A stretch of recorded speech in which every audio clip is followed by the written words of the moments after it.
Happy Thanksgiving. You are listening to Joygasm, a video game and movie podcast. I am Russ, Xbox Live Toaster 360. He is Steve, Xbox Live Stevavitch. And it's Black Friday in episode 201 today, November 27th, 2020. We have several items of discussion today. Gaming news includes Star Wars Squadrons update, Capcom hacked, the WoW Shadowlands getting launched, Xbox could be becoming an app, and movie news spotlights Halo TV, WandaVision, Johnny Depp's replacement on Fantastic Beasts 3, Wonder Woman 1984, and Dead 3, the movie updates. Our topic of the day is the 2020 Game Award nominees, which you can fast forward to if you look at the timestamps located in this episode's detailed section of iTunes, Google Play, Spotify, YouTube, etc. Otherwise, you can just keep on listening. Well, Steve, happy day after Thanksgiving. Thank you, Russ. Happy day after Thanksgiving to you. Thank you. Happy Black Friday to you. Did you do anything for Black Friday, Russ? I did not. I actually stayed home. I didn't go anywhere. We were pretty much running the Thanksgiving Olympics yesterday with both a marvelous breakfast as well as the proper Thanksgiving dinner. So today it was just kind of like lay around and do nothing day. Yeah, I had figured that as much. Yeah, we did eating yesterday, and that was about it. We kind of just waited for so to give everybody a little rundown. So we were being careful this Thanksgiving because due to one of my colleagues' spouses getting COVID and getting tested, and they didn't know if she was positive or not. He kept on coming back and forth to the office.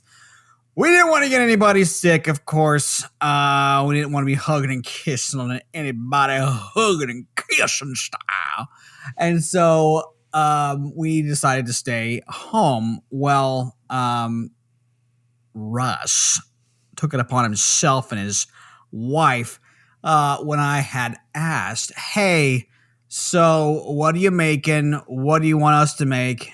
Russ basically said, we don't want you women making anything because what you make is going to possibly have cooties on it, and we don't want cooties, and so you don't make anything, we'll make it, and then we will give it to you. Mm-hmm. So we waited for the meal, we got the meal, and we Zoomified. Yeah, we Zoomified and we ate the meal. We received the meal, we unpacked the meal, we ate the meal. It was very stressful for us, let me tell you. We got silverware for the meal, we poured our drinks, and we ate. Yeah, this Thanksgiving will definitely go down in history as one of the most unique ones in the sense that we had a virtual gathering. We ended up using Zoom to create kind of this like conference call with our extended family so that we could each have our own little Thanksgiving spread and then be able to talk to each other still and have that experience. But yeah, even my wife's parents both tested positive for coronavirus. They've been battling it for the last 2 weeks. And my mother-in-law is actually in the hospital as a result, unfortunately. She has had a fever that has been going on for the past 5 to 6 days, maybe even longer. I'm not sure entirely, but it kept creeping up more and more. And I think the last time I checked, she had it up to like 103.5. So it was getting up there, pretty nasty levels. In addition, when she was admitted to the hospital, they found that her left lung had pneumonia. So she did, in fact, have pneumonia already. And she was coughing profusely. Her oxygen levels were in the 80s. So I think they admitted her at just the right time because I think it could have gotten really dire in the following 24 hours. So anyway, we were able to even have her join us from her hospital bed. It ended up being a lot of fun because we were able to still connect, and most folks got to enjoy some Thanksgiving goodness. So that was good. And man, every time Thanksgiving food rolls around, I always forget how tasty Thanksgiving food really is. And I'll have you know, Steve, I made 2 pumpkin pies for the first time, and they turned out pretty good, I must say. So nice. I have still not had a single piece of my pumpkin pie since I made it. It's still whole in the fridge. What was really funny too, like a funny side note, is so my wife ran the Thanksgiving Olympics where she made all of these amazing dishes for Thanksgiving. We give Steve and Sarah some of all the fixings, and Steve ends up forgetting to bring it all to the dinner table. So like they're eating Thanksgiving food, and for some reason, the sweet potato souffle and the green bean casserole is nowhere to be found. And then suddenly Steve had this moment of clarity and realized that he had left those two. Did you leave it by the front door or something? Well, yeah. So what happened is I get home,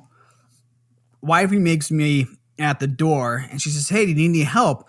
I said, "Well, hey, I will hand you this stuff. Instead of walking through the house, my wife doesn't want. My wife cleans the floors like crazy, and so if I walk anywhere past the front door, then I get the evil eye and the stink, and sometimes even a lecture. And so I said, "Here, I'll just hand this to you. I got a couple things. I'll hand it to you, and you can take it and put it on the counter, put it on the kitchen table, whatever you want to do with it." And she goes, "Okay," and she was running back and forth to stay on the Zoom because what we had found out too is if we're not sitting there in front of the Zoom the entire time, it's like, well, where'd they go? Hey, let's just yell their names really loud and they'll come back. Hey, Steve and Sarah, where? You're like, oh, okay, well, I had to run and take a pee real quick. I didn't want to announce it, but apparently I got to shake you're it off all real with family. quick. It doesn't matter. So anyhow, she didn't want to veer too far from the phone where we had the Zoom on. Right. So, or excuse me, the iPad. So anyhow, I hand her one thing and I go back to the car and I grab the other thing, which was the tray with the green bean casserole and the souffle. And I put that basically on this little bench that we have where, when we sit down and put it on our shoes and whatnot. And so then I go back outside and I'm pulling in the vehicle. I shut down the hatch first and I think I waved at the neighbors or something. And so then I just come inside. The lights are off at that point, and I take off my shoes and I come to the table. And she's like, "Yeah, we're set," where I put everything out. I'm like, "Okay, cool." And so we sit down, and I hear your wife mentioning some of the goodies, saying, "Hey, this is this and that about this and that another dish and da da da." And my wife is responding, and so my mind just registers that she knows about all this stuff. And so when she sits down, she's looking at me. She's like, "You know what? I would really like some." And she's saying this like under her breath, so like it's not coming up on the microphone. But she's looking at me at the dinner table, just two of us, and she's like, "I would really like some green bean casserole. That's the one dish I look forward to every Thanksgiving is that green bean casserole." I'm like, "Yeah, and." Like, what do you want? Get some, like, why are you looking at me? Go get yourself Steve's got like a whole mouthful of food. He's like, so she's looking at me like, "No, they didn't give us any. They didn't make it." I'm like, "Yeah, they gave us it. They gave us some. Like, I brought it in." She's like, "No, you didn't." I'm like, "Yeah, I did." I'm like, "Dude, it's it. I gave it to you." She goes, "No, this is it. They decided not to make any." I'm like, "I'm pretty sure they gave us some." So I'm like, well, maybe I was totally wrong. I mean, Russ and I like didn't talk about it. We just like handed me food, and that was pretty much it. And so, and she looked at me, and I said, "Okay, well, what was the stuff you unpacked?" And she says, well, you gave me the bag. And I took out, this, that, and the other. This was all being like whispered to each other, or were you at? Yes. Oh my gosh. Yes. So we didn't have this discussion. And meanwhile, everyone's talking about it like, oh, we did make it. And Sarah's looking at me like, what is going on? And so I went, wait, she just said the bag. She didn't say like the little cardboard, tray or half box or whatever that was. Yeah. And so I look at her. I'm like, you've got to be kidding. You said you were going to bring this all. I handed this to you. And I told you to take it. She's looking at me like, huh? And so that's when I burst out laughing and I go over to the door. And then meanwhile, we've been stuffing food down our esophagus for a good 10 to 15 minutes. And I'm pretty much stuffed at that point. And I walk over and it's still sitting there on the bench, still wrapped in foil. Hopefully it was still warm. It definitely was still warm. But so she looks at me like, all the little croutons are going to be soggy now. I'm like, it's fine. Just get some. So she dishes out a little more of the souffle and the green beans. Meanwhile, then, suffice to say, I still end up getting the stink eye. So I'm like, whatever. So anyway, she gets her green bean casserole and everything was happy. That's the first rule of marriage, Steve. Everything is your fault. I guess. I'm just glad that you guys were able to like finish off, properly with all of the dishes properly digested. But the tryptophan this year was no joke. Like after we ate and stuffed ourselves, we were like, we're about done socializing Zoom style. And we're on the couch and I'm like starting to get the nods. And I didn't do anything to cook. I was like, I can't stay awake.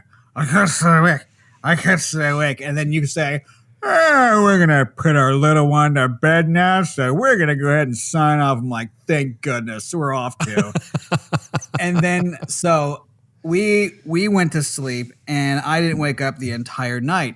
And so, but we had, my wife and I had spoken. This is what I'm transitioning into here, Russ. Oh, I was wondering where you were going with this, Steve. Right. So we had spoken. So, wifey and I were going to make do with the Black Friday sales to each buy ourselves a Christmas gift. Instead of waiting for Christmas, we were going to buy ourselves just one thing. And so that's what we did today, where we went out. We both wanted a tree. Oh, I got to tell you, we were going to buy. I think that's what we did yesterday. We went out and we were looking for a couple things at Home Depot, and we were looking at some of the fake trees, and we're like, these are hundreds of dollars. Like, there's no frigging way we're gonna spend like welcome to Christmas tree shopping. And we looked at each other like, no, there is no way we're spending this money. And so then they had a little Christmas tree farm that was right outside, like in the parking lot. Excuse me. And we walked through, and we were like, this smells amazing. This smells so good. Like, this is what I want. It reminded me of walking through a Christmas tree farm as a kid and smelling all the pine and cutting one down and putting I'm like, this is what I want. This smells like Christmas. We have to do this. And she goes, okay, great. Let's go cut one down. But, these are already cut. So that's what we did basically all today. Is my wife wakes up early and I'm still passed out, and she goes and buys what I was saying I was going to go out and buy. She goes, since she was already awake, she runs over and picks it up and brings it back as I'm the Christmas tree up. No, the gift I wanted to get myself. So, you guys were going to buy yourselves gifts. I thought you were going to buy each other one gift. We both know what each other wants anyway. Like, we've been talking about it for pretty much the entire year, and we haven't got it. So we both know what each other want, and so we just figured we'd go out and just get it, Christmas, early Christmas style. And so she goes out, she picks mine up, brings it back, and so I'm happy. And then we go and basically get hers, and then not in this order. We go get the tree and then get hers. But anyhow, we went to a couple different Christmas tree farms, cut one down. It's about 7 feet tall, and so now we have a live but slowly dying Christmas tree. I was gonna say, like, I hope you bought one of those little Christmas tree holder things that you could pour water into. Yeah, no, we definitely did. She had already purchased one of those, in previous, because we after Home Depot, we're like, yeah, I know we got to get. We get one of those, we could definitely have to get a stand. We got to get whatever and whatnot. So yeah, I was gonna say, because you don't have Christmas tree lights or ornaments, do you? No. So what's your what's your plan on that? She bought a few like standard stuff from Costco. Not like she didn't go buck wild, but Costco had some okay ornaments in a box, and so we're gonna put the ornaments up. She got like a star actually this morning at like Walmart or something. So we're gonna put the star up. It's just gonna be something simple. It's not gonna be crazy. No, that's good. It's kind of funny how like you have to put quite a bit of money into that sort of thing up front, and then you can reuse it year after year. Right. So anyhow, what she wanted to get, what she's been talking about all year long, was a small fire pit for the outside. She wanted to get a fire pit. And so it's very, very small. It's about the size of like, I don't know, maybe a chair or something, but low to the ground. And there's a top that you put on it and stuff and whatnot. So she bought that. And then I got a subwoofer for the entertainment system upstairs. So how much was that, Steve? Baby up. Actually, so it was $200. Oh, man. Marked had 50% off. So normal price was $400, and I got it for $200.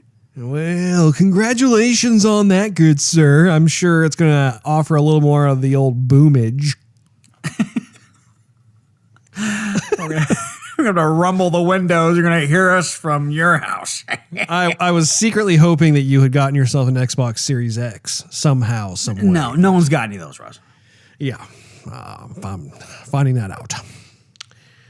Well, that's good, Steve. I'm glad you decided to go through the old Christmas escapades today. It's an appropriate day, I would say, right after Thanksgiving. And I'm actually wondering if we are going to be busting out any Christmas decorations over this Thanksgiving holiday weekend, or if we're going to wait till the weekend after. I have to talk with a significant other on that one and see what's all up. But other than that, what have you been up to this past week, Steve?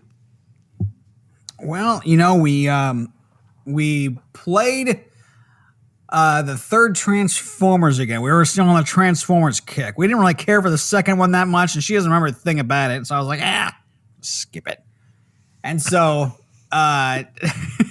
so we watched actually the third one, The Dark of the Moon, and that was actually funnier than I remember. Yeah.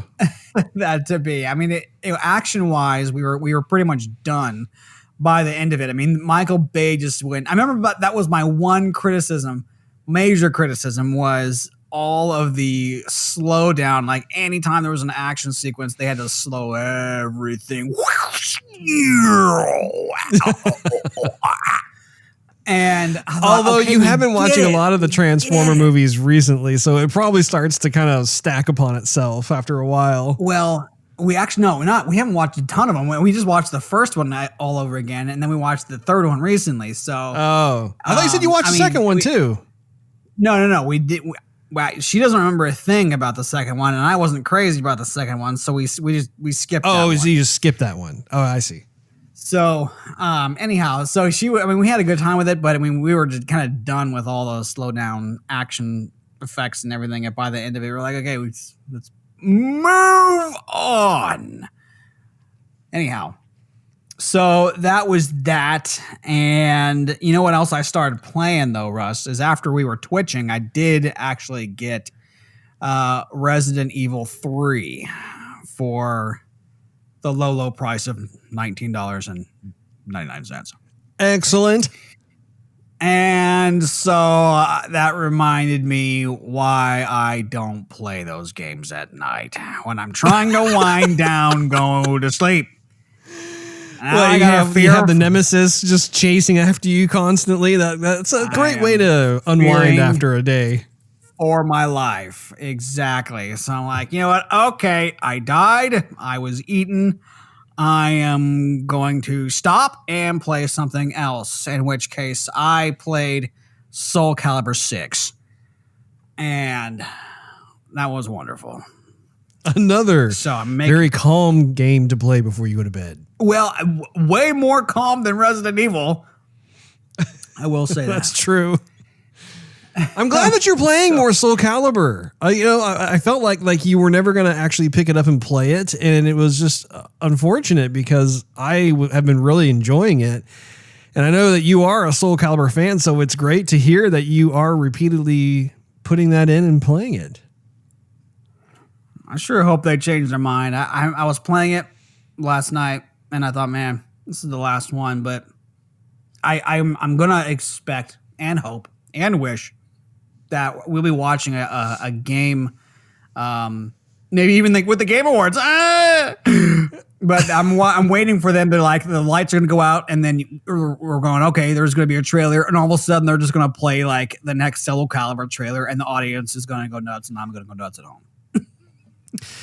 I tell you, if Soul Calibur 6 ends up being the final Soul Calibur game that they make, I mean, they really did go out with a pretty close to perfection version of Soul Calibur. Obviously, there are certain things that I wish were a little bit different, but in terms of the actual arcade battles that you have and the way the characters look, even the character selection, and I just think it's fantastic. But honestly, they're going to make more. I would be shocked if they decide this is going to be the last Soul Calibur they make. I especially considering I think this title has done pretty well sales-wise. So I'm pretty confident that at some point we will see a Soul Calibur 7. But for now anyway, what's really fun is if you have a 4K TV, and especially when you get the PS5 and the Xbox Series X, either one, there should be a bump in graphics fidelity for that title. So that's pretty cool. At least faster loading times, which that always helps. Oh, yeah. Yeah, definitely. Anything else for you, Steve? No, I think that's about doing, Russ. What about you? What have you been playing? What have you been watching? Well, I'm here to tell you that I have continued watching The Mandalorian Season 2. It's been fun so far. I've watched 4 episodes now. I think they may have dropped another one today. Yeah, actually, I think I have another one waiting for me in the wings, the Disney Plus wings. But it's been a lot of fun.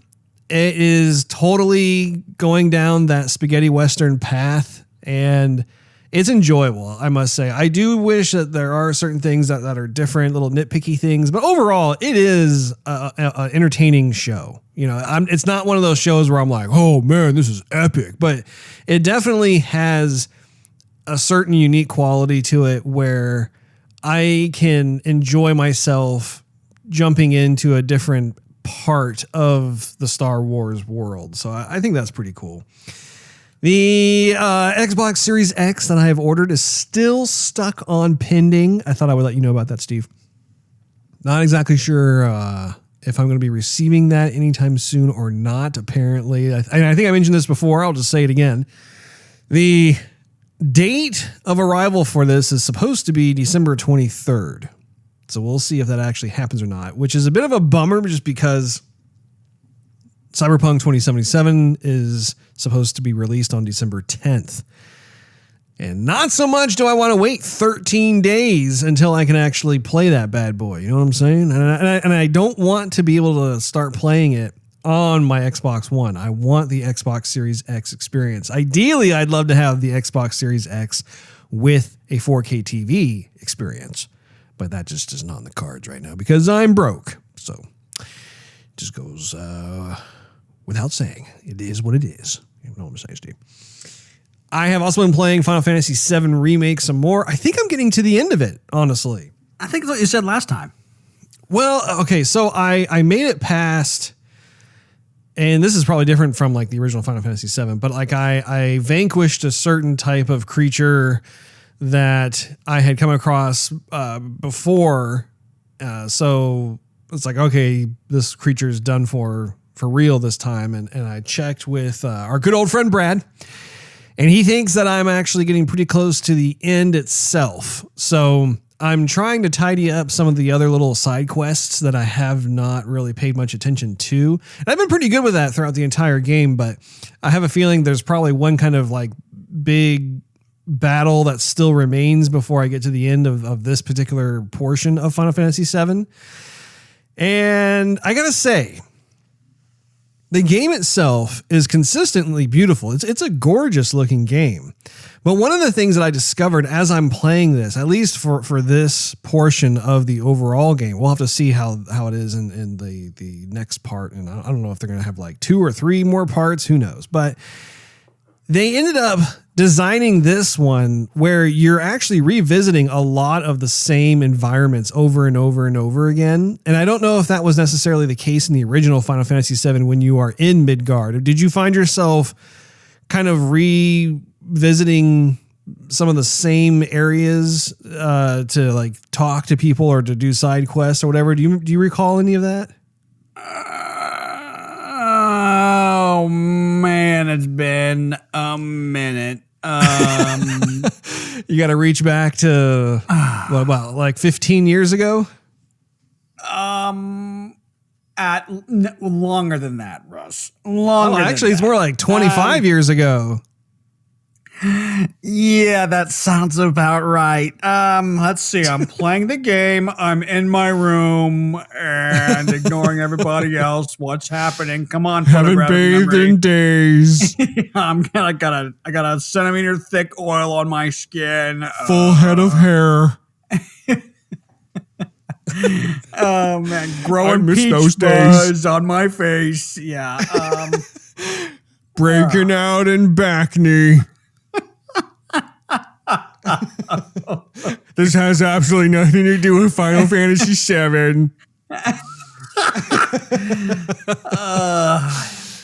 Oh gosh, I don't even know. Well, hey, I won't hold your feet to the fire on that one, but in this instance, it kind of reminded me a little bit of the first Halo, where like you are kind of going back and forth through some of the same environments. And in this instance, it's different from Halo. Like Halo is a first-person shooter, so because it's a bit more action-y, I could forgive it more. But Final Fantasy VII is more RPG, so well, it's not even more. It just is. It is an RPG. So that was one of the things that I've got a little bit of a gripe on.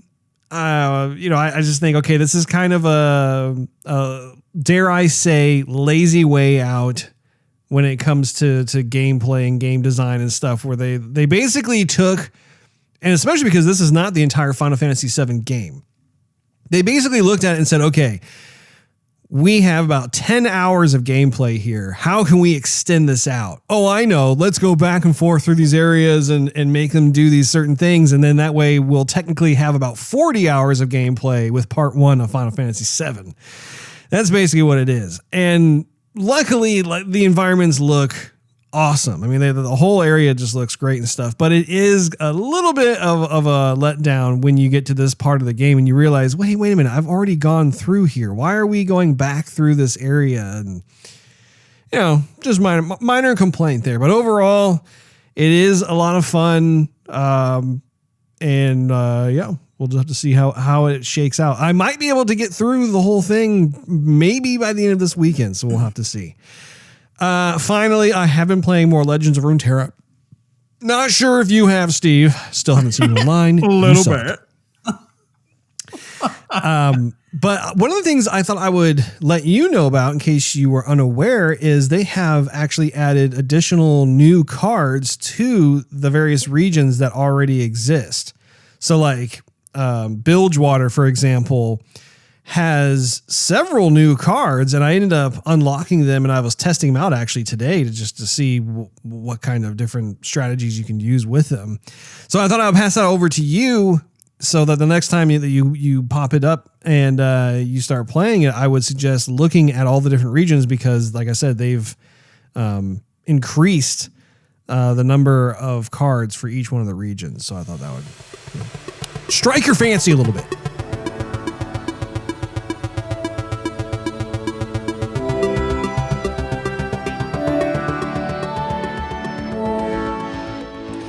Well, let's get into some gaming news, starting things off with Star Wars Squadrons to add fan-requested B-Wing and TIE Defender, as well as a new map in the holiday update. This has me actually particularly excited because I wanted a B-Wing, and it wasn't in the game, Steve, so happy about this. EA Motive's latest blog post details 2 new updates in the pipeline for Star Wars Squadrons following its release last month. The first update will go live on November 25th, which was, as of this recording, 2 days ago, so it should be live.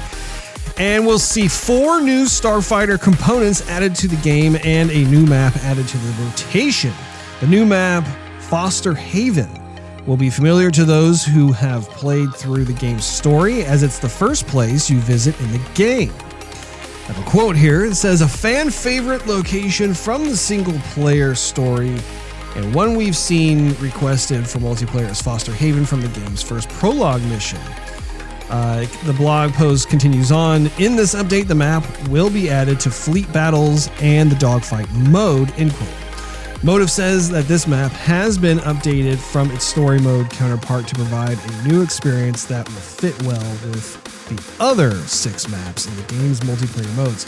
I actually have not tried out multiplayer yet, just because I've been playing it on PC, which I mean, I suppose I could still try out multiplayer on PC, but honestly, I was hoping to try it out on like, I don't know, PS5 or Xbox Series X or something and see how that all looks and whatnot.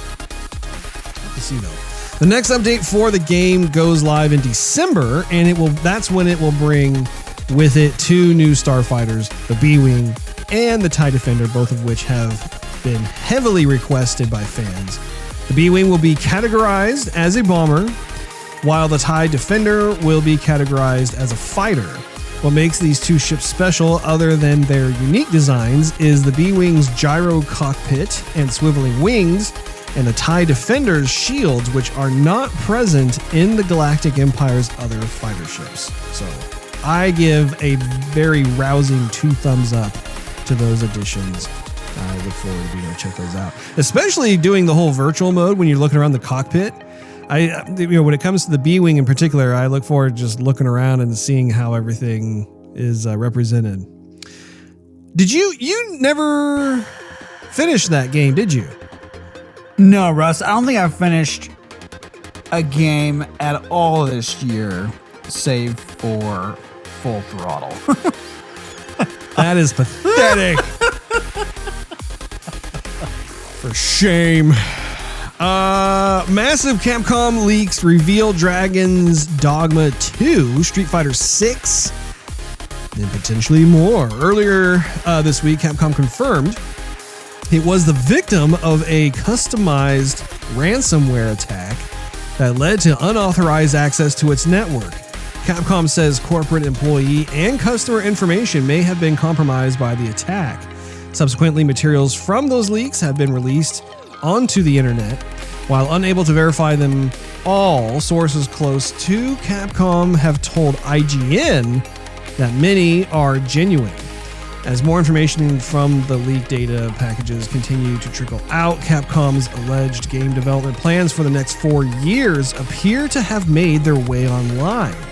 The schedule includes a mix of sequels and remakes, while others are only listed under their code names. So the list that they have here for their purported schedule, first they have Resident Evil Outrage, which is Q4 of 2021. There's Dragon's Dogma 2, that is Q2 of 2022. Street Fighter 6, Q3 of 2022. Rockman, which actually is Mega Man in North America. Looks like that is Q3 of 2022. Resident Evil 4 Remake is Q4 2022. They have a lot. Like, if this is actually legit, they have a lot of heavy hitters coming in 2022. Monster Hunter 6 is Q2 of 2023. Biohazard Apocalypse is Q3 of 2023. There's another, it says SSF 6, which is probably Super Street Fighter 6, Q4 2023. Final Fight Remake. Nice.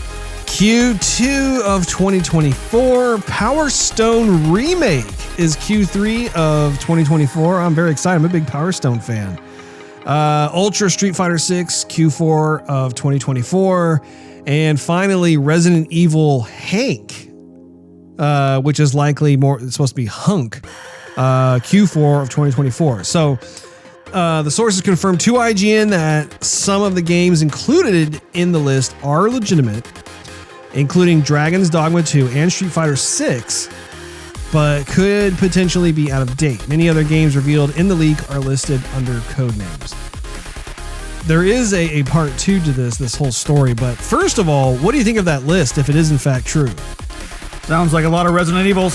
Sounds like zombies are making a comeback, Russ. Well, I think it's awesome that first of all, we have Street Fighter 6 coming out because they're currently on Street Fighter 5, of course. Yeah. And Mega Man making... Oh, yeah, Street Fighter, exactly. Mega Man for next gen sounds awesome, as well as Power Stone. I always hope that they would make a return to Power Stone, so I'm glad to see that.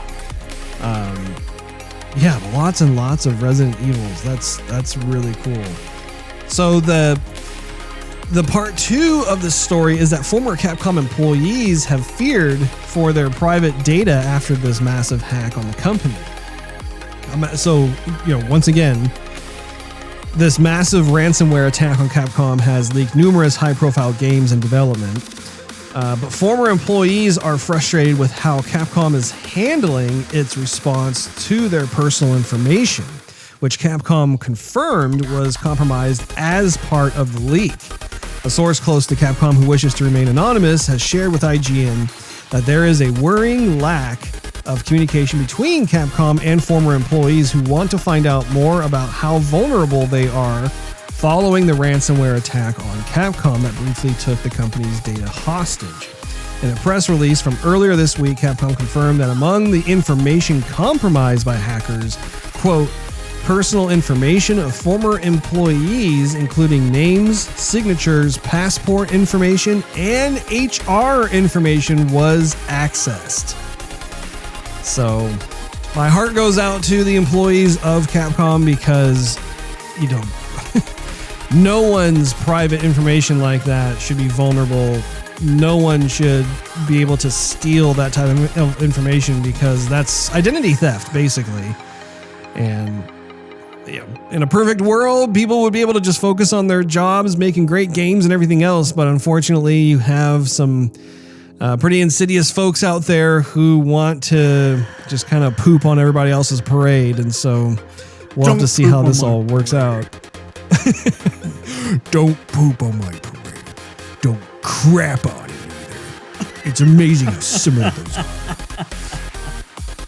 World of Warcraft Shadowlands. So this is one that if you haven't seen it already, I encourage you to go online and check it out. We were going to actually play this and have reactions to it live, but since Steve is having to quarantine in his house due to his colleague's wife testing positive for coronavirus, we are not going to do that.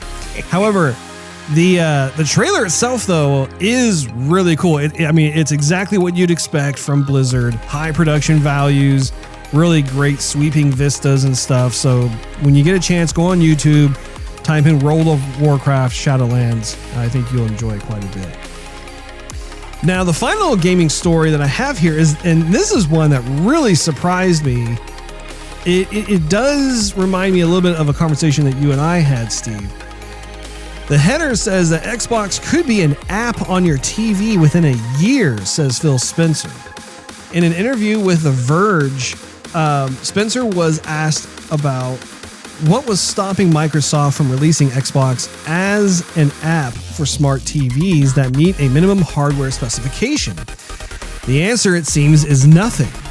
There's a quote here. It says, I think you're going to see that in the next 12 months, I don't think anything is going to stop us from doing that. That's directly from Phil Spencer.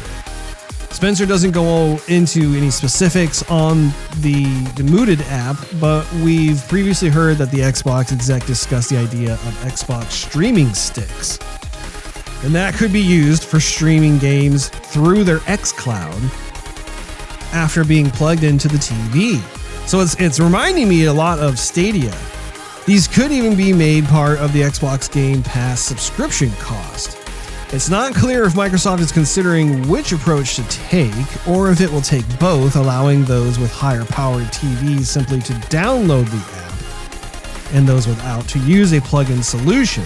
Spencer reiterated that he doesn't see streaming as the end of Microsoft's dedicated consoles, however, saying, quote, "I don't think these will be the last big pieces of hardware that we ship," end quote. So, Steve, I want to know, what is your reaction to that story? You know, I think folks who are way more high-tech than I am would appreciate it. I'm old school, Russ. I just want to turn on my console, flip the input over to the Xbox, and play my Xbox, Russ. I don't need to switch an input on TV and stream this and stream that. I mean, I think it's awesome. I think people are going to love it. I, for one, am used to and enjoy how it's always been. What say you? I am of the same opinion. I think that there is something exclusive about having a tangible physical piece of hardware in your area of gaming, in that it acts as a tentpole. It's a flagship to the platform that you decide you enjoy playing your games on. And I really do. I don't know if that's necessarily dating me or if it's an old school type of approach, but the idea, especially when we have next gen consoles come in and you're setting it up and you're seeing the design of the system, you're checking out the brand new controller, you're able to have this physical piece of hardware that represents what it is that you love to do, I think is really cool. I do think it's a little odd to think about how that could one day just become completely virtual, where it becomes like an online subscription. And we've talked about that as a previous topic of the day about physical copies versus digital downloads. And there are pluses and minuses to both.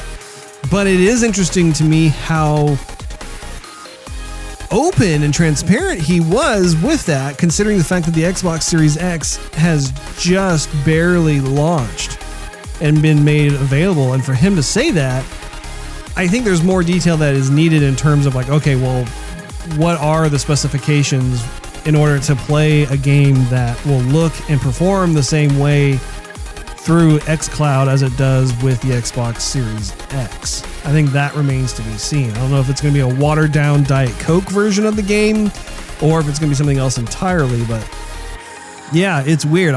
For now, I still really do enjoy having those consoles make a presence. But at the same time, when you think about your Blu-ray collection or your 4K DVD collection, that kind of platform as well, it seems to be going the way of the dinosaur now, just because most of what you want to watch can be available via digital download. So who knows? We'll have to see how this all plays out.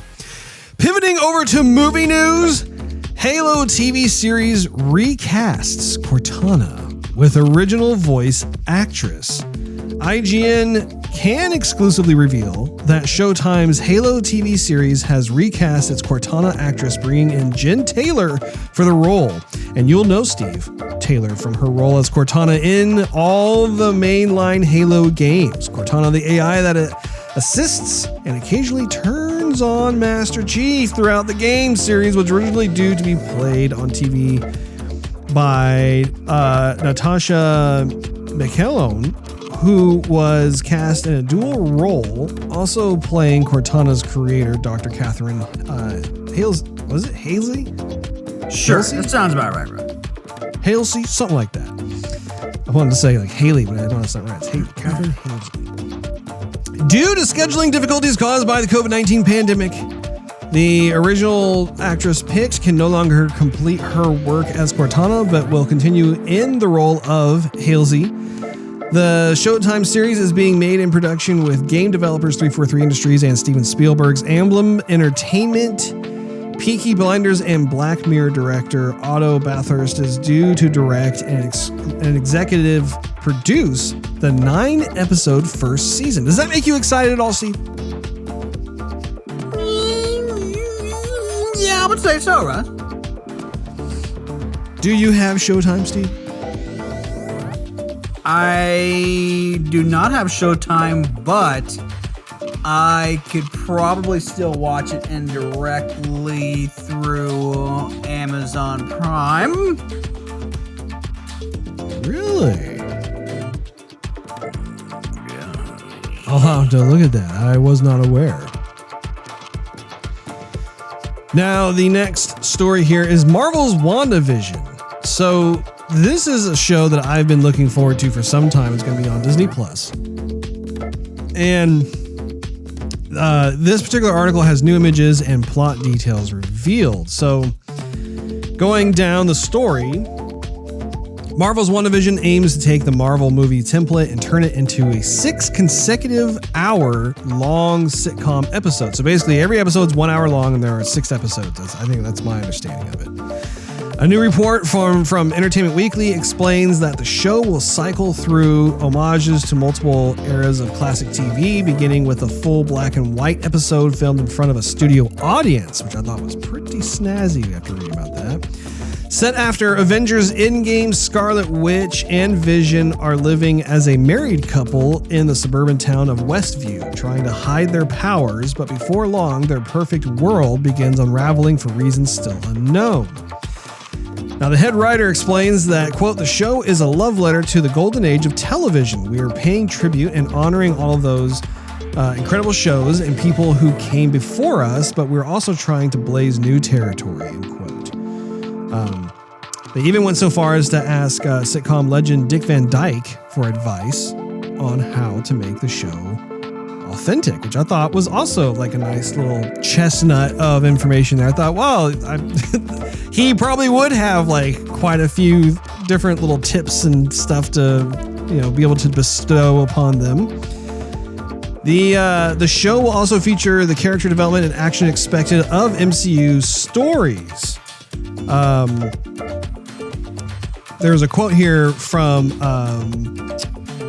one of the folks involved with the show saying, he said, I was like, oh, I thought we were doing a little show, but no, it's 6 Marvel movies packed into what they're presenting as a sitcom. In a video interview, Paul Bettany sums up the show by saying that it's an elegantly put together puzzle piece, adding that as bonkers as it looks, everything makes... What did they say? Everything looks... Basically something along the lines of everything will make sense. It's a really strong piece of writing. We know that this show will lead directly into the events of Doctor Strange and the Multiverse of Madness, so it appears that the mystery of the heart of the show will become a key part of the wider MCU story in its new phase. And you still don't have Disney Plus, do you, Steve? No. Which means you're going to have to come over and hang out with me. Yes. Make some time for that. Provided you don't have anybody else come down with COVID-19. Russ, I'm here to watch WandaVision. You gotta let me in. We talked about this. Go away. Get out of here. I'm raising the drawbridge. Can you angle the mirror from your TV to the window? And then, maybe pipe through a speaker wirelessly so I can hear it at least. You're like yelling, Rapunzel. It's like, Russell, let down your hair. Let you in. Fantastic Beasts 3. Mads Mikkelsen in talks to replace Johnny Depp as Grindelwald. According to a report by Deadline, Mikkelsen is apparently director David Yates' top choice to replace Johnny Depp, who was let go from the project recently due to ongoing abuse allegations. I think that had to do with his divorce situation.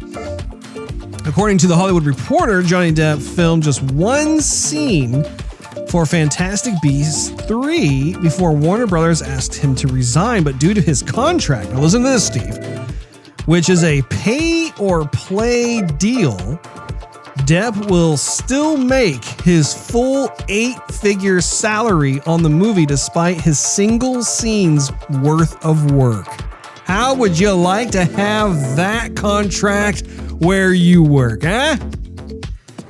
Hire that guy's manager, that's all I gotta say. As the Hollywood Reporter explains, a pay-or-play contract requires that he be fully compensated whether or not the film is made, and even if it is recast. As is common with stars of his level, there was no morality clause in his contract, even though it was amended with each new installment. Technically, Depp was not fired by Warner Brothers, but asked to resign. It is unclear what recourse it would have had if the star refused. The announcement came from Depp himself, of course, if you recall, Steve, in a personal letter on Instagram where he said, quote, "I have been asked to resign by Warner Brothers from my role as Grindelwald in Fantastic Beasts, and I have respected and agreed to that request." So, talk about an easy gig for the Deppster, Steve. 8-figure salary for doing one scene. What I want. Yeah. I just want to make an 8-figure salary. I have no idea what that's like. I have no idea what a 7-figure salary is. And then I'm gonna go home and make a bunch of cash. Gonna be able to hoard that cash. Gonna need it after this divorce settlement.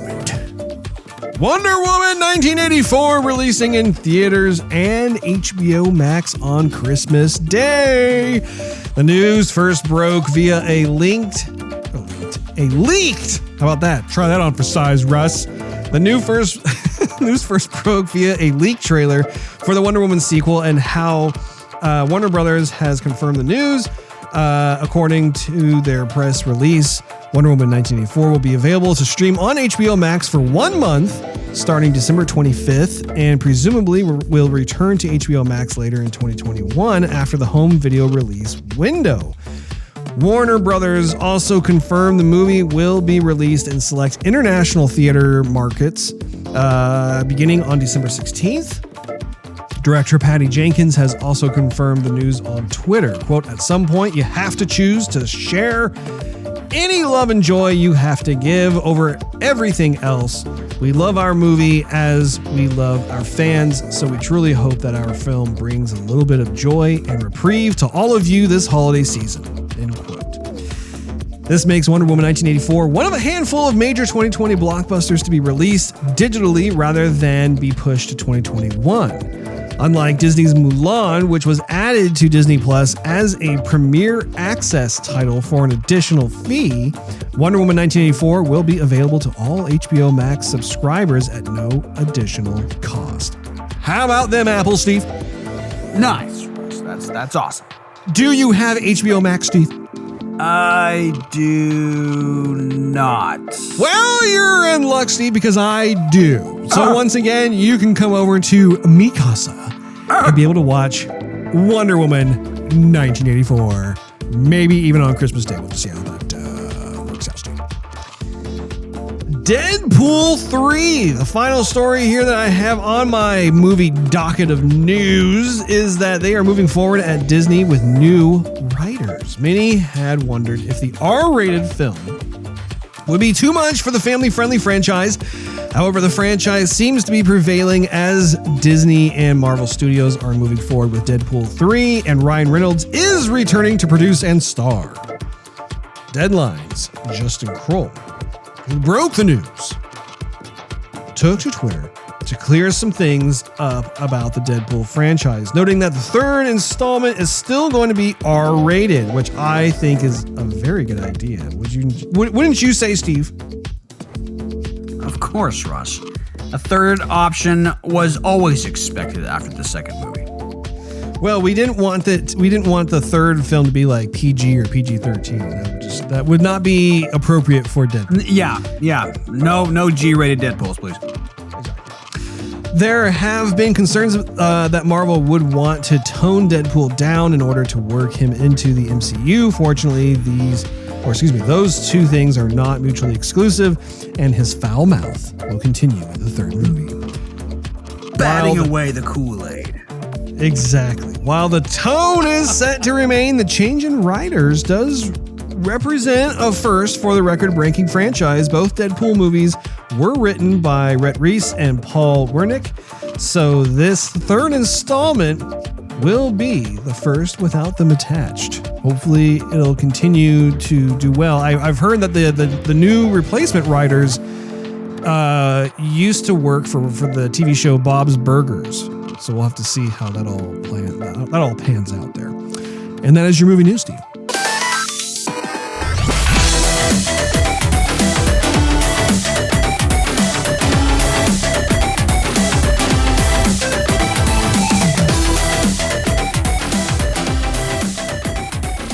Well, who's ready for seconds? It must be the topic of the day.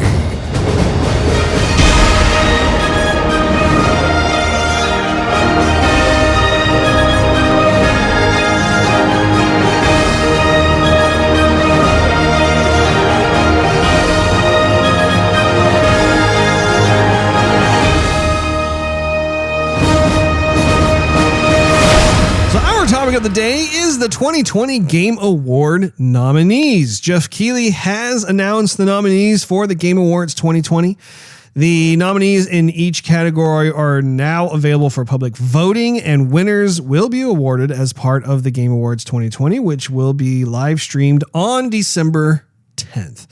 I have a list of all the nominees, and I thought it'd be fun just to go through most of them. We don't have to go through all the categories, but just the main ones, and be able to talk about what they have selected. Now, what I think is interesting is their selection may not necessarily reflect what our selections will be, because as 2020 draws to a close, Joygasm will have its own best of ceremony, if you will, with regards to the games that Steve and I have played. But for now, we're going to focus on the actual official Game Awards of 2020.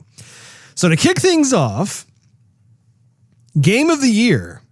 The nominees are Animal Crossing New Horizons, Doom Eternal, Final Fantasy VII Remake, Ghost of Tsushima, Hades, and The Last of Us Part 2.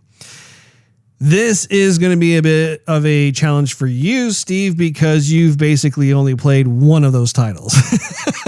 Excuse me, I've played a little bit of Final Fantasy. Thank you very much. You played like a minute. You didn't play hardly any.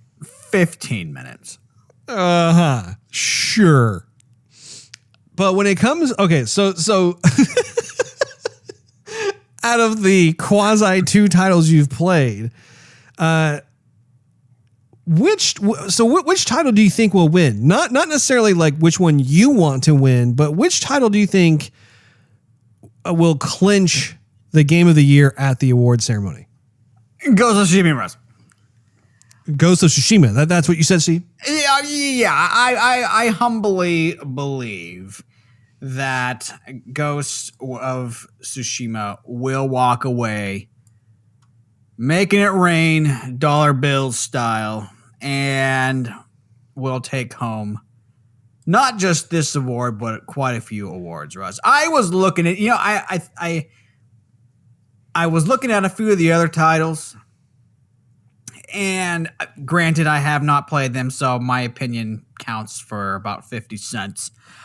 But, so people seem to like Last of Us Part 2, and then there was other people who didn't like Last of Us Part 2, and both kind of felt like the game was a bit controversial, but I don't really know like if that's gonna be Game of the Year or not. Because I mean, if you have a bunch of people who are kind of like off the wall about it, they might not be signing into it. But I think it probably also comes down to, like if more people played Last of Us Part 2 than Ghost of Tsushima, and they haven't played Ghost of Tsushima, like take my position and then reverse it, and they might vote for Last of Us instead of Ghost of Tsushima. But that being said, I'm not a big first person shooter person. So I never even played Doom Eternal. I was actually kind of surprised it made Game of the Year, or nominated for Game of the Year. Which one? Doom Eternal. So I have not played that game, but I have talked to a friend who has, and they have lots of good things to say about it. So, I can't comment one way or the other. And so Animal Crossing, I was like, okay, wow, that's gonna make people happy during COVID, I guess. So there you go. Okay, cool. And then Hades, at least I saw some gameplay of that one. They say like the story is good and the acting is good and the music is good and stuff, but it's kind of like this isometrical kind of style game. And okay, I kind of, okay, I thought, well, I haven't played it, so whatever, but usually there's a few categories that has to, be, ranked pretty high. And then with Final Fantasy, yes, I did, so I basically just played the demo. But after the demo, I wasn't all hot and bothered to go out and get it. Like, I wasn't losing sleep. I was like, yeah, I'll get it when I get it. But it's, it's cool. That I'm just not in that big of a hurry. But from the moment I saw Ghost of Tsushima being showed off at the E3, and I thought that's going to be huge. That game's going to be ginormous. And sure enough, I bought it. And yeah, it's not perfect, but I have loved the game from start all the way till where I am right now. What's interesting is that this whole setup, though, at least my understanding of it, is that it's really heavily dependent upon the votes that they receive from gamers all over the place who want to cast their vote for the various nominees. And I'm not really sure if it's based 100% on that, or if they have some sort of system where, like, say 50% of the weight is by a certain panel of judges, and then the remaining 50% is the gamers who are voting in. I'm not exactly sure how that works, but I think it's interesting because Animal Crossing is a game that has been tremendously popular, but I understand that not everybody owns a Nintendo Switch. So I feel like I think Animal Crossing, I'm going to peg Animal Crossing as the upset. Like if there was an upset for this, it would be Animal Crossing. But yeah, I have a feeling that Ghost of Tsushima may be the fan favorite. It's going to be difficult to know precisely, but I think that you bring up a good point. I think The Last of Us Part 2, when it came out, you had certain folks who really loved the game, but then you had other folks who really didn't find it as good as the first title.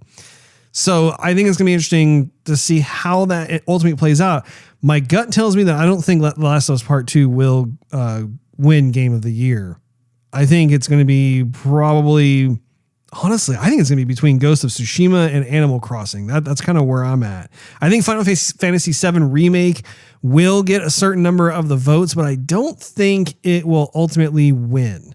It may win for some of the other categories. Moving on from Game of the Year to Best Game Direction. So game direction is different from art direction.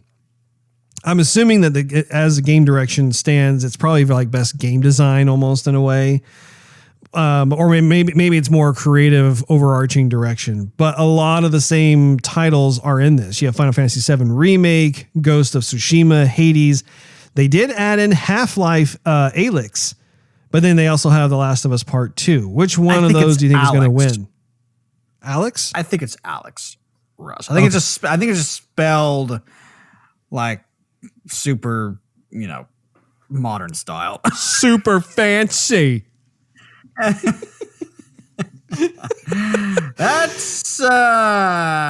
gonna be a good one, Russ. Because I would from what I've seen of Hades, I would probably have to say no to that one. But what I've seen with all the others, those are some pretty strong candidates. Yeah, Russ. That one I had no idea. Like when I looked at it, I was like, man, game direction, I don't know, because they all have some pretty strong aspects to them. So to me, this particular category is a bit of a toss-up. Now, the next one is Best Narrative. And one of the first title they have listed here, I never heard of. It's called 13 Sentinels, Aegis Rim. Have you heard of this game? No, I haven't. Well, in addition to that, there's Final Fantasy VII Remake, Ghost of Tsushima, Hades, and The Last of Us Part 2. I think that this is going to be between Ghost of Tsushima and The Last of Us Part 2. What do you think, Steve?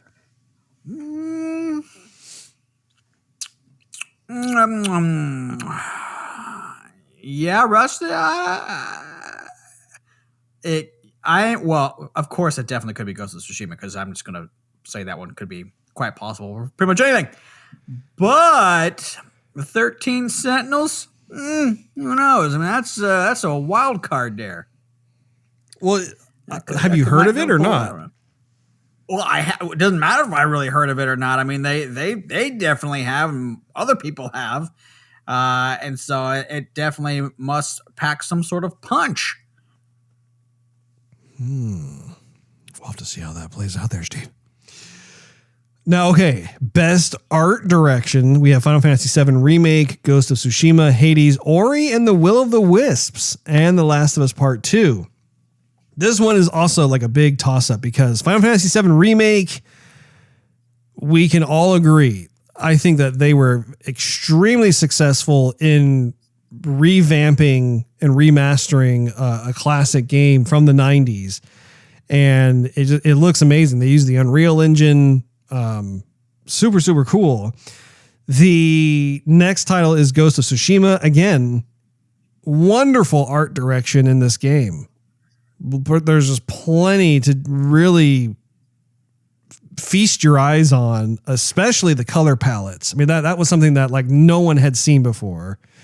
Hades, I haven't seen, so I can't really comment on that. Have you seen any footage? Yeah, I was telling you, I have. I mean, I just really don't see it. I was actually quite surprised. You said it was like isometric view, but like, are the graphics really good or what? I would not say so. I keep going back to it, thinking that what am I missing here? Because I really don't see where the accolades are coming from. It looks really plain. It looks really plain. So yeah. I don't know. Now, Ori and the Will of the Wisps, I think that one could be classified, as the upset. Just because the art direction is tremendously well done in that title. But I think what's going against it is how it's a 2D side scroller type of game, as opposed to these others, which are 3D and they're much more sophisticated and that sort of thing. So I would peg Ori as the upset. If there was an upset, it would be Ori for this category. They also have The Last of Us Part 2, and that title is also a very beautiful game. So yeah, it's difficult to know what they're going to choose out of that. I don't really have a clear and present winner when it comes to that. Now, best score and music. So you have Doom Eternal, Final Fantasy VII Remake, Hades, Ori and the Will of the Wisps, and The Last of Us Part 2. I think Ori and the Will of the Wisps is going to get it. I would say Ori would too. I'm so actually surprised that the Ghost of Tsushima is not in this one, because I think the music is gorgeous. That's very true. Actually. Yeah, no, you bring up a good point. Ghost of Tsushima's music is gorgeous. And it is a kind of surprising how they left him out of this. When I look at Doom Eternal as part of the best score, it's like I've played enough Doom games where like I've never really like am taken by like, oh, the horror soundtrack sounds surprisingly different from the last Doom game I've played. Not to like discount what the composer did, but it's just kind of surprising to see it listed under best score and music. Now, this does make sense. In terms of best audio design, Doom Eternal is listed. And for that, I can totally get behind and be like, yeah, sure. I could see how that could be nominated for best audio design. You also have Half-Life Alyx. Ghost of Tsushima is in Best Audio Design, as well as Resident Evil 3 and The Last of Us Part 2. So you've played a little bit of Resident Evil 3. How long would you say? Like an hour? Yeah, I would. Yeah. What would you think? Because you play your games pretty loud. What do you think of the audio design in RE3? I think it's fine, but I don't think that it's anything like noteworthy. Honestly, I mean, it's there. I mean, you have the guns, and they sound fine, but that they don't have an impact to them. I wouldn't say. I mean, you have rainfall, and you have stuff that crunches and metal that bends and stuff, but it doesn't sound. To me, it's not noteworthy. I think they did a decent job. I don't think it's going to win the award, though. Right. Yeah, that one is a little bit of a trickery. I would peg Doom Eternal as the upset. I think it's going to be between Ghost of Tsushima and The Last of Us Part 2. Because I'm betting that Last of Us Part 2 probably has some really good audio design.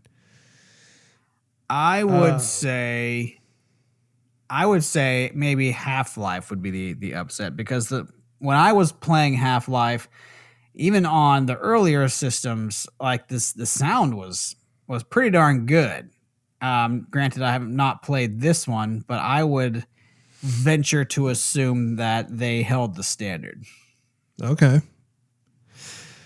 I'm skimming down to Best Mobile Game. This one has me very curious because they have several strong competitors here. There's Among Us, which I've heard about. I haven't played it yet.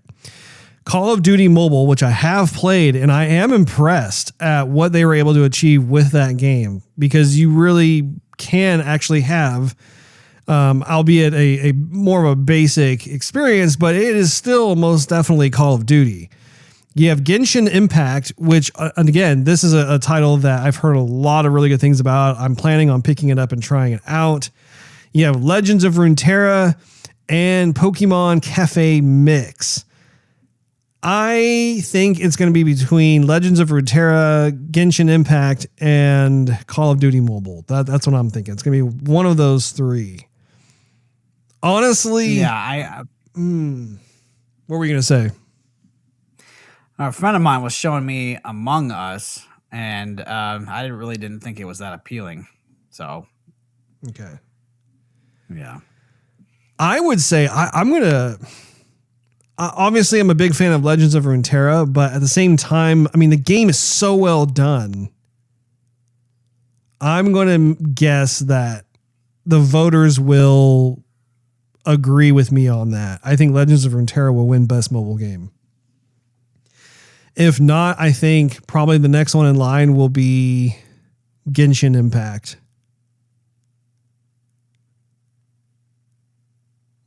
So we'll have to see if I am correct or not. I'll have to look that one up. Best action game. Let's see. Doom Eternal is back in. So is Hades, Half-Life Alyx, Neo 2, and Streets of Rage 4 are contenders in that. It's tough because I haven't played Half-Life Alyx or Hades. I played the demo of Doom Eternal, but I mean, that's not the full game. So it's difficult for me to kind of place my finger on that. And actually, now that I'm thinking about it, I have not even played Neo 2 either. I have the first Neo. I have not played Neo 2, but that looked like a fantastic game. Man, that's pretty much a shot in the dark, because I've only played Streets of Rage 4 out of that list. And that was a really fun game, but it wasn't a game that like I felt was epic. I felt like that was more of like a nostalgic return to a classic brawler, but there wasn't like a huge replayability to it. Not to say, I mean, Neo 2 would probably be like that, as well as Half-Life Alyx. Doom Eternal probably has more replayability to it. I don't know. What do you think? Yeah, having known and played nothing of Neo 2. Streets of Rage was definitely freaking awesome. Half-Life Alyx did get good reviews. Yeah, I don't know. Maybe that one's gonna go to Doom Eternal. That one might go to Doom Eternal. That's kind of my feeling on it. I think Doom Eternal is gonna win Best Action Game. Are you we have to go back to this and see if we were correct after December 10th. All this stuff. I know. I should make little markings just to like be like, okay, this is what we chose. Yeah, we chose this one and this one. By the way, I looked up Genshin Impact on the App Store, and the game looks pretty darn cool. Actually. Yeah, that's why I was saying I want to pick it up. Mobile game, yeah. That's why I was saying I think the best mobile game will either be Legends of Runeterra or Genshin Impact. One of those is going to be the winner. After Best Action Game, so they also have Best Action Adventure Game. Now this one has a few other names in it: Assassin's Creed Valhalla, Ghost of Tsushima. What's that? Just being stupid. What'd you say? Assassin's Creed Valhalla. Oh, Vanilla. No, that's not right. Assassin's Creed Jamocha Almond Fudge. No. Let's see. Marvel's Spider-Man Miles Morales, Ori and the Will of the Wisps, Star Wars Jedi Fallen Order, and The Last of Us Part 2. Okay. This is interesting. Star Wars come out last year? Man. That's a good question. Because like I thought it came out last year. Did it come out in November of last year? Or did it come out in December? Because we were talking about this like at the end of the year when we went through our favorite games that we played. And then that was on all of our lists. Actually, I don't think it was on Brad. I mean, actually, I think it was maybe on Brad. Because Ori came out like in the springtime, and I wasn't playing Ori when I was playing Star Wars. I played Star Wars before Ori. Right. Well, maybe it is. I think the title came out in December, and I think maybe in terms of the date, because the Game Awards, I believe, what is it? December 10th is when it's supposed to air. So it makes me wonder if maybe Jedi Fallen Order came out like December 15th or 20th or something. Like it came out after the Game Awards aired, and so technically it can get on this list. I think that's what it is. Because I think even the Oscars have something similar where like there are certain titles that technically came out the year before, but because there's like this weird cutoff date that it actually does qualify for the following year. I guess that's what they're going to have to do with Cyberpunk, because Cyberpunk comes out December 10th. The show is December 10th. No one's going to get the game and play it enough to really think it's awesome or not awesome and be able to vote for it. Can you imagine if the game like hacked itself? So it hacked itself out of getting any kind of game award for either year. That would be, yeah. Gosh, that'd be ironic, wouldn't it? So when it comes to the list of the best action adventure games, Assassin's Creed Valhalla, we haven't played that yet, so we can't comment on it. Ghost of Tsushima, Marvel's Spider-Man Miles Morales, Ori and the Will of the Wisps, Star Wars Jedi Fallen Order, and The Last of Us Part 2.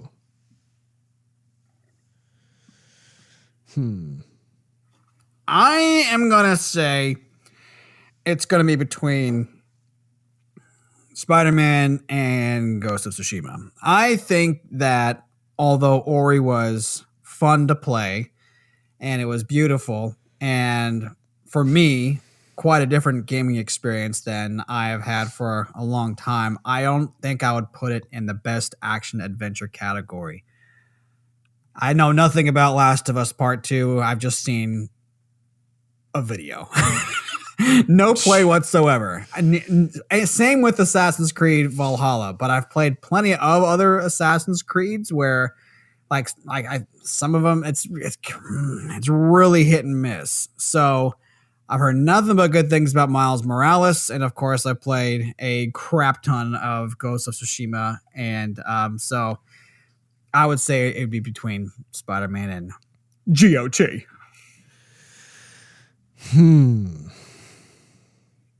I think it's going to be between Ghost of Tsushima and Star Wars Jedi Fallen Order. And I say that because Marvel's Spider-Man Miles Morales is more of a add-on. It's not like a full-fledged standalone game. And I think that would hurt it a bit when compared to some of these other games that are from the ground up their own standalone titles. I do agree that Ori and the Will of the Wisps probably won't be able to muster a win out of this. But I do think that with Star Wars Jedi was a critically acclaimed game. When it came out and people played it, people were very pleasantly surprised as to how awesome of a job Respawn Entertainment did with it. And people definitely want to see a sequel out of it. It had a very satisfying last boss fight. Here's the thing, though, too, that will most likely happen is gamers are going to look at it and they're going to say, well, and this is an assumption, but Spider-Man is the talk of the town because the PS5 just hit. And so Star Wars, even though it was awesome, it is old news. It is not being talked about as much. So it's right. Not probably at the forefront of everybody's minds, even though it was a good game. And I gave it a lot of praise, if you remember. Oh, yeah, it's a great game. But I think that as great as it is, it's going to have to weigh with what's new and exciting. And, Spider-Man already has a lot of street credit because of the first Spider-Man game that was out for PS4, and this is one of the hottest games out for PS5, and it's on like the forefront of everybody's thoughts. So I that's also what is going to be weighing against Star Wars. Well, and I think that is an astute observation, just because this is once again based on the votes that come in from gamers. So yeah, it may be because it's like the newest, coolest thing that maybe it is able to yield more of the votes. Now, best RPG, we have Final Fantasy VII Remake, Genshin Impact, Persona 5 Royal, Wasteland 3, and Yakuza Like a Dragon. Now, Yakuza Like a Dragon is one of the newer titles, so it may garner a certain amount of votes, but at the same time, I don't really know how big of a fan following it has. So regardless of it being a new title, I think more votes will probably go elsewhere. I think that, Persona 5 Royal is more of just a rehashing of Persona 5. And so I would say best RPG, I think it's going to come down to either Final Fantasy VII Remake or Genshin Impact. What say you? Yeah, I think I'd have to agree. Wasteland is one that we haven't seen in here yet, and one we have not played. I did hear about Wasteland, and I just never looked into it really. But being that Genshin Impact has been in here, this is like this second category we've looked at tonight just by random, and it's been nominated. Means it's definitely worth something. So I think I would agree with you on those two. Yeah. Final Fantasy VII totally has like the fan following. And then Genshin Impact is like this brand new RPG that folks have not heard of before. And everyone who's played it has wonderful things to say about it. Best fighting game, we have Grand Blue Fantasy Versus. I've never heard of that title. We have Mortal Kombat 11, Street Fighter V Champion Edition, and One Punch Man, a hero nobody knows. And there's another one called Under Night in Birth. I mean, I haven't heard of like a lot of these. I will say though, I think Mortal Kombat 11 is totally going to get it. I mean, maybe. There's a lot of fans of Street Fighter, maybe even more so than Mortal Kombat. So I think I would have to go to Street Fighter. Okay. That would be my second choice. Let's see here.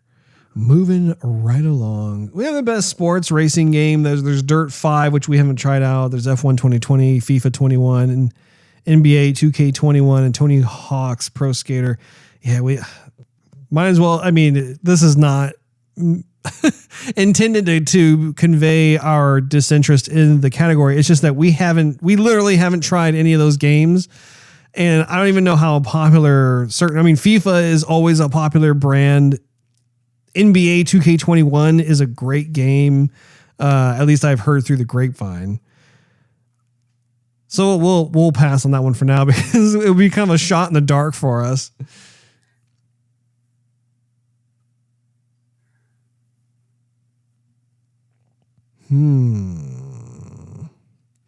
Yeah, they have a lot of these other categories like best esports athlete, best esports coach, best esports event, best esports game, best esports host, best esports team, none of which, I mean, it would be like us taking a shot in the dark. So, you know what they have that's kind of interesting is Content Creator of the Year nominee. Which is kind of odd for a video game show award. Are they talking about like influencers on YouTube? I see what you're looking at. Yeah, that's exactly what it is. Content Creator of the Year. Because Alana Pierce, I follow her. There's J.N. Lopez, Nick Merckx, Tim the Tapman, and Valkyrie. Valkyrie. I have seen Tim the Tapman, and Alana Pierce is a lot of fun to watch and listen to and stuff. So I would, if I'd look at that, again, it's difficult to know because I have not seen these other people. I will say, I'm just saying, it's kind of interesting they even have that category at all. Well, I think it makes sense though, because there is this growing area of the gaming world that applies to just folks who stream. Essentially you have these gaming influencers who stream they're gaming all the time. They have different types of online personalities. They are on different talking panels. I can tell you that with Alana Pierce, she has actually gone into the world of voice acting in addition to the streaming. It's interesting because she started out, and actually this is not even necessarily accurate, but I started following her and paying attention to her when she was working at IGN. And then she left IGN and she went to a different studio, I want to say in Southern California or something. I don't remember what it was called, but she still had like her YouTube presence and social media presence. And so she was getting all kinds of like free swag from the different gaming studios and companies. And she's always had a very articulate and honest approach to things, especially like, to give you an idea, there are certain, relationships that she has professionally with different studios, or maybe she got some swag somewhere and she would actually recuse herself from giving certain types of official reviews on those games or like systems or whatever it is, just because it would have influenced her decision making. So I think that the fans really appreciate that. And I think that she's probably in the running. I would go so far as to say, not just because I recognize who she is and I follow her, but I do think that she probably is in the running for Content Creator of the Year, because her career definitely seems to be taking off and rewarding her hard work. But again, that's not to take away from anybody else on this list. There may be someone else who maybe has twice the success that Alana has. It's impossible to say for sure. But I look forward to being able to watch this, and the show itself continues to get better and better every year. It's always fun to have you come over and, be able to watch it. I know that we enjoyed ourselves last year, didn't we? Yeah, we did. Actually, last year they had like a ton. I think I had a criticism. They had a ton of. It was last year. We did have a good time with it, but it was much too much. Like it was almost like you couldn't stop and take a breath. There was so much stuff happening all at once, where they had trailer after trailer after trailer, then interview, then award, then I like it. They needed to let us soak in what they were tossing us, and it was just it was a ton of stuff. So I hope they slowed down and revel in the celebration of what they're the nominees and the award winners, and I just hope they go a little bit slower. I think I am looking forward to what trailers they're going to show us. I just hope that they don't pull a string and then dunk us under a bunch of info. Yeah, I think that you're totally right. I think that last year seemed a bit rushed because they had just jam-packed so much stuff in there, whether it was the number of categories or even though the world premieres. I feel, if you recall, last year, Phil Spencer came out, which was a kind of a surprise to everyone, and was actually talking more about their acquisitions of first-party studios. Remember that? Yeah. So, it was exciting to see, but then you had a lot of world premiere or, Game Awards exclusive type of first looks and reveals and stuff, which I think is cool. But I think if I remember from our critique of last year, it was like we wished that the commercial breaks would have had more of the world premieres and the first looks and the reveals trailers and that sort of thing, because it would be perfectly like, it would be like the Super Bowl in that way, right? Where you have like really, really memorable, cool commercials that you'd actually want to rewatch. Right. So we'll have to see how that works all in this particular year. But yeah, there are a number of very heavy hitters. It's really fun to be able to go down this list and remember, wow, like there have been a number of great titles, some of which didn't even make the list in these categories that I can think of. I think that it has been a consistent year despite COVID-19 and all the other craziness happening.